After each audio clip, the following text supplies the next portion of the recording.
کہ قربانی کا جانور خریدا، اب خریدنے کے بعد اس کو بیچ دیا۔ مثلا کسی نے بکرا خریدا ہے، اب بکرے کی قربانی دینے کا ارادہ تھا، بعد میں کیا کیا کہ اس بکرے کو بیچا، اور بیچنے کے بعد گائے کے اندر، اونٹ کے اندر یا بڑے جانور میں اپنا حصہ ملاتا ہے، تو آیا کہ اس کی قربانی کا کیا حکم ہے؟ یاد رہے اس سوال کا جواب یہ ہے کہ اگر کسی نے قربانی کا جانور خریدا 50,000 روپے کا، اب ایک بکرا 50,000 کا خریدا ہے،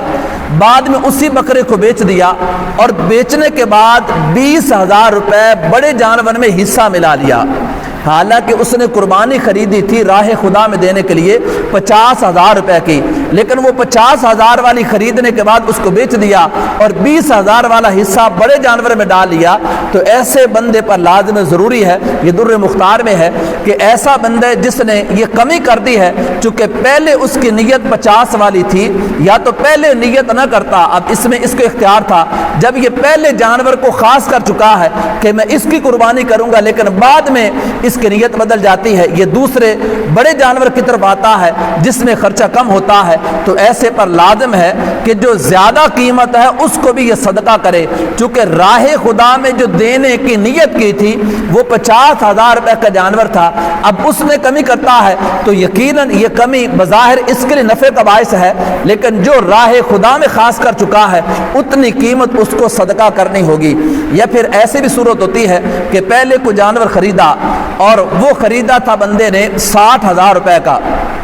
اب پتہ چلا کہ جناب اس میں نفع ملتا ہے، اس کو بیچ دیا، اب بیچنے کے بعد اگر جانور خریدا ہے وہ 55,000 روپے کا خرید لیا ہے، سستے داموں خرید لیا ہے، جبکہ پہلا قربانی کا جانور 60,000 کا خریدا تھا، اب سستے داموں جو خریدا ہے، جو 5,000 کی کمی ہے، اس کا بھی حکم یہی ہے کہ یہ جو 5,000 کا نفع ہے اس کو ذاتی طور پہ استعمال نہ کرے، بلکہ اس کو راہ خدا میں دے، چونکہ راہ خدا میں جتنے کی نیت کر لی جائے اللہ رب العزت کی رضا کے لیے اسی چیز کو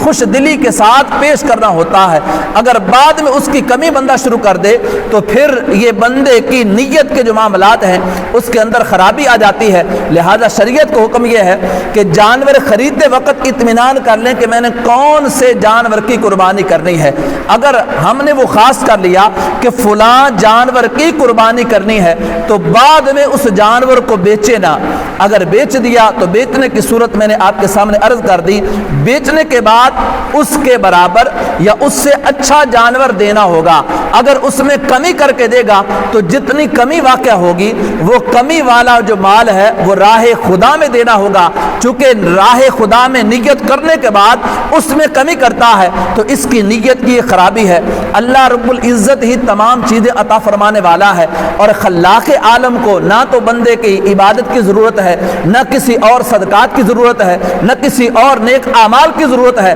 ہاں یہ انسان کرتا ہے تو اللہ کریم اس کو اجر عطا فرماتا ہے۔ تو جب راہ خدا میں اللہ رب العزت کی رضا کے لیے ایک جانور کو خاص کر چکا ہے، اب اس میں کمی کرتا ہے تو یہ کمی شریعت کو حکم یہ ہے کہ اس کمی کو صدقہ کرنا ہوگا، اگر اسی طرح قربانی کر لی تو قربانی تو ہو جائے گی، لیکن یہ کمی کرنے کی بنا پر جو اس کے جو اجر کے اندر وہ کمی ہو جاتی ہے، تو لہذا بہتر یہی ہے کہ اگر جانور پہلے خرید چکا ہے تو اسی کی خدمت کرتا رہے اور اسی کو راہ خدا میں پیش کر دے۔